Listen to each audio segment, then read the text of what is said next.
ह्या वर्षी कंटिन्यू मे महिन्यापासून पाऊस पडतोय आणि मे महिन्यात जे ऊन पडून जमीन तापणार होती आणि जमिनीत असलेली जी खतरनाक बुरशी संपवणार होती ती यावर्षी संपलीच नाही. आणि याचा जो प्रादुर्भाव आहे तो आपल्या पिकावरती दिसणार आहे. आता बऱ्याच ठिकाणी कांद्याची सुरुवात झाली आहे, बऱ्याच ठिकाणी कांद्याचं रोप टाकलं गेल्यावर किंवा बरेच शेतकरी आता टाकतील. पण कांदा रोपांमध्ये देखील खूप मोठी समस्या येणार आहे. कांदा रोपात मरीचा प्रादुर्भाव खूप खूप होणार आहे, पिवळे रोग खूप मोठ्या प्रमाणात पडणार आहेत. तर ह्या गोष्टी आपल्या कांदा रोपामध्ये होऊ नये त्याच्या बाबतीतच आपला आजचा व्हिडिओ आहे. जे कोणी शेतकरी बांधव आपल्या युट्यूब चॅनलवरती नवीन आहे किंवा ज्यांनी अजून आपल्या युट्यूब चॅनल सबस्क्राईब नाही केलं तर कृपया करून सबस्क्राईब करा आणि व्हिडिओला खूप शेअर करा. तर शेतकरी मित्रांनो, कांदा रोपामध्ये आपण 5 गोष्टींवरती लक्ष केंद्रित करणार आहोत. त्यातली पहिली गोष्ट म्हणजे कांद्याच्या बियाण्यांची निवड, दुसरी गोष्ट म्हणजे जमिनीची निवड आणि मशागत, तिसरी गोष्ट म्हणजे आपण कांद्याला कोणत्या प्रकारच्या फवारणी करू शकतो की ज्याच्यामुळे कांदा रोपाची कसल्याही प्रकारची मर होणार नाही, कांदा रोपाला पिळ पाडणार नाही. चौथी गोष्ट म्हणजे बीज प्रक्रिया आणि पाचवी गोष्ट म्हणजे खत व्यवस्थापन. आपण ह्या गोष्टी आजच्या व्हिडिओमध्ये कव्हर करणार आहोत. तर सर्वात प्रथम बियाण्यांची निवड. 1 एकर कांदे लागवडीसाठी 2 ते 2.5 किलो बियाणं लागतं. तर बियाणे निवडताना आपण घरगुती किंवा कंपन्यांचं या 2 प्रकारामध्ये जर का आपण बियाणे निवडत असेल, जर का घरगुती बियाणे निवडत असाल तर ते पण देखील विश्वासू असलं पाहिजे किंवा तुम्ही जर का घरी तयार केलं असेल तर तुम्हाला तर त्या हिशोबाने असलं गेलं पाहिजे किंवा तुम्ही विकत घरगुती बियाणे घेणार असेल तर त्याचं जर्मिनेशन वगैरे चांगलं असलं पाहिजे, त्याचा उतारा हा चांगला असला पाहिजे. दुसरी गोष्ट अशी की त्याच्यामधून कसल्या प्रकारचे डोंगळे वगैरे नाही निघले पाहिजे. तर ह्या हिशोबाने तुम्ही बियाण्यांची निवड करा. कंपन्यांकडून जरी बियाणं घेत असाल तरी देखील तुम्हाला ह्याच गोष्टींकडे लक्ष देणं गरजेचं आहे की त्याचा उतारा वगैरे आणि त्याच्यामधून भविष्यात पुढे जाऊन काही डोंगळे वगैरे नाही निघले पाहिजे. तर ह्या हिशोबाने तुम्ही बियाण्यांची निवड करा. दुसरी गोष्ट अशी की बियाणं आल्यानंतर आपण बियाणांना बीज प्रक्रिया कशी करू शकतो. तर बीज प्रक्रियामध्ये आपण केमिकल आणि बायोलॉजिकल या 2 गोष्टींकडे आपण वळू शकतो. केमिकलमध्ये आपल्याकडे खूप सारे ऑप्शन आहेत. त्याच्यामध्ये आपण सिस्टमॅटिक जे बुरशीनाशक आहे त्याचा वापर करू शकतो. तर सिस्टमॅटिकमध्ये आपण मेटलॅक्झिलचा वापर करू शकता, जे मॅट्रिक्स नावाने येतं, पण त्याचा वापर करू शकता. त्याच्यानंतर आपण झेलोरा, इव्हरगोल यासारख्या बुरशीनाशकांचा तुम्ही वापर करू शकता. काय घ्यायचं थोडंफार बुरशीनाशकाचं जे काही प्रमाण आहे 2 ग्रॅम 2 मिली प्रति 1 किलो बियाण्यासाठी तर ते थोडंफार पाण्यात वगैरे मिक्स करा. त्यानंतर पाण्यात मिक्स केल्यानंतर ते पूर्ण पाणी जे आपल्या बियाण्यावरती शिंपडा. त्याच्यानंतर ते फक्त खालीवरती करा, असं चोळू नका. चोळल्यामुळं बियाणांच्या उगवण क्षमतेवरती प्रॉब्लेम होईल. ते जो डोळा असतो कांद्याच्या बियाणांचा त्याच्यावरती जर का त्याला थोडा धक्का वगैरे बसला तर ते उतरण्याला प्रॉब्लेम येईल. म्हणून फक्त पाणी असं त्या बियाणावरती शिंपडा आणि फक्त खालीवरती करा. तुमचं बियाणं मिक्स वगैरे होऊन जाईल. त्याच्यानंतर बायोलॉजिकलमध्ये ट्रायकोडर्मा सुडोमोनास याचा तुम्ही वापर करू शकता. त्यासोबत जर का गूळ वगैरे टाकला तर त्याचे देखील खूप बेस्ट रिझल्ट आहे.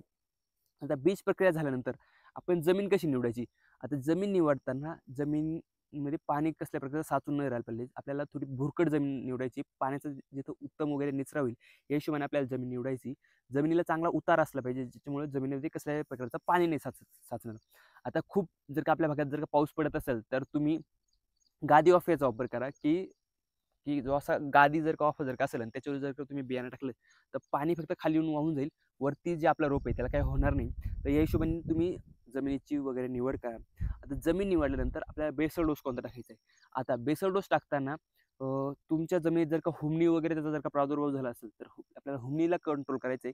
दुसरी गोष्ट म्हणजे आपल्याला रोपाची चांगली वाढ वगैरे झाली पाहिजे. रोपाची चांगली काडी वगैरे झाली पाहिजे. या हिशोबाने आपल्याला बेसल डोस निवडायचा आहे. आणि तिसरी गोष्ट म्हणजे रोपाच्या मुळांची देखील चांगली वगैरे वाढ झाली पाहिजे की ज्याच्यामुळं आपले रोप लवकर वगैरे वाढ होईल आणि रोप चांगलं हिरवंगार राहील.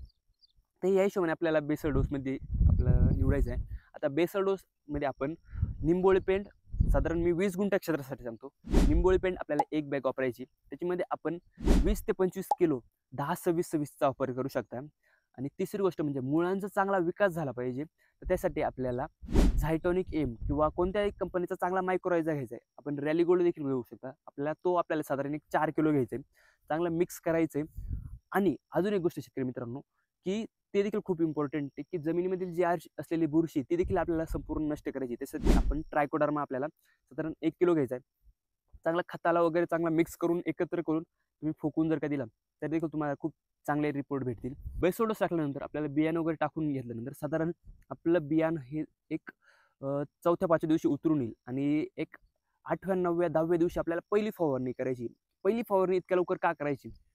तर बऱ्याच ठिकाणी कांदा रोपात मर रोगाचा खूप मोठ्या प्रमाणात प्रादुर्भाव होऊ शकतो. तसेच त्यासाठी आपल्याला पहिली फवारणी ही लवकर करायची थोडी, की ज्याच्यामुळे भविष्यात पुढे जाऊन आपल्या रोपाला काही अडचण होणार नाही.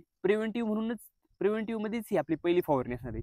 तर पहिल्या फवारणीमध्ये आपण घेऊ शकतो रेडोमिल गोल्ड साधारण 20 लिटर पंपासाठी आपल्याला 50 ग्रॅम रेडोमिलचा वापर करायचा आहे आणि सोबत आपल्याला रोपाच्या मुळांची चांगली वाढ झाली पाहिजे, रोपाची चांगली वाढ झाली पाहिजे. तर यासाठी आपल्याला एक टॉनिकचा वापर करायचा आहे.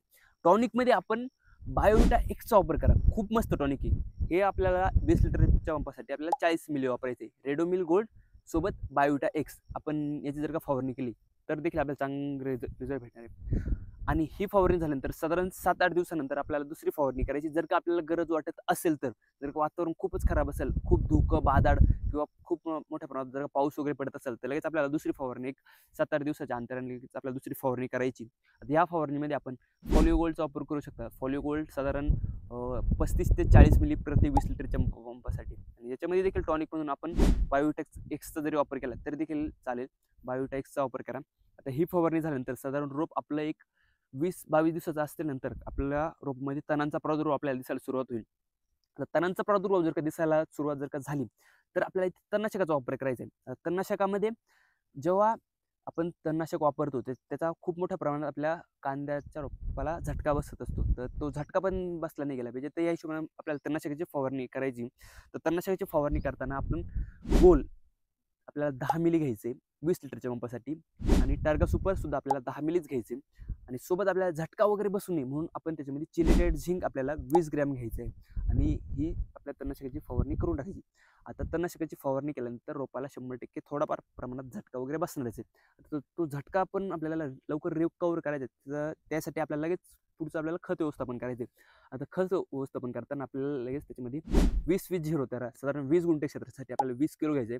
त्याच्यामध्ये आपल्याला एखादं बुरशीनाशक मिक्स करायचं जे सिस्टमॅटिक वगैरे असलं पाहिजे. तर त्याच्यामध्ये आपण रोको 250 ग्रॅम चांगलं मिक्स करा आणि सोबत आपल्याला त्याच्यामध्ये रोप थोडंफार पिवळं वगैरे दिसत असेल तर आपल्याला मॅग्नेशियम सल्फेट आपल्याला 5 ते 10 किलो जर का त्याच्यात मिक्स केलं तर खूप चांगले आपल्याला रिपोर्ट वगैरे रिझल्ट वगैरे आपल्याला बघायला भेटते. आता ही फवारणी आता हे खत व्यवस्थापन झाल्यानंतर आपल्याला पुढची फवारणी करायची. पुढच्या फवारणीमध्ये आपल्याला रोपाची मर वगैरे जर का कुठं वगैरे दिसत असेल किंवा पिवळं वगैरे पडलं असेल, शेंडा करापला वगैरे असेल तर या फवारणीमध्ये आपल्याला ॲमिस्टार टॉप घ्यायचे 20 मिली प्रति 20 लिटर पंपासाठी. सोबत आपल्याला एखादं मायक्रो न्यूट्रिएंट घ्यायचं जे कॉम्बी 2 नावाने येतं. तर त्याचा आपण 20 ग्रॅम वापर करू शकतो 20 लिटरच्या पंपासाठी. आणि सोबत जर का मावा थ्रिप्स वगैरेचा प्रादुर्भाव जर का दिसत असेल तर त्यासाठी आपल्याला ॲक्ट्रा घ्यायची साधारण 10 ग्रॅम प्रति 20 लिटरच्या पंपासाठी.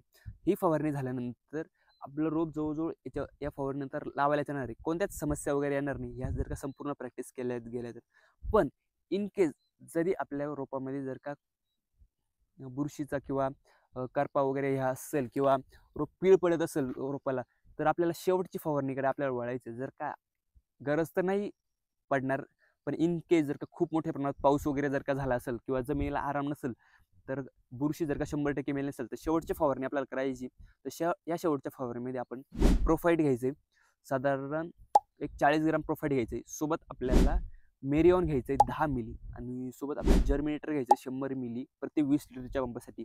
आता ही फवारणी केल्यानंतर कोणतंच कारण राहणार नाही किंवा हे जे संपूर्ण नियोजन जर का तुम्ही केलं तर कोणतंच कारण राहणार नाही की तुमचं कांद्याचं रोप येणार नाही. तर ह्या प्रकारे तुम्ही नियोजन करा, 100% तुमचं कांद्याचं रोप येणार नाही, कोणतीच अडचण येणार नाही. तर ह्या प्रॅक्टिस जर का तुम्ही प्रॉपर फॉलो केल्या तर 100% तुमचं कांद्याचं रोप येईल. तुम्हाला हा व्हिडिओ कसा वाटला कमेंट करून नक्की सांगा. तुमच्या काही समस्या असतील त्या देखील कमेंट करून नक्की सांगा. आणि अशाच व्हिडिओसाठी आम्हाला सबस्क्राईब करून घ्या आणि व्हिडिओ खूप शेअर करा.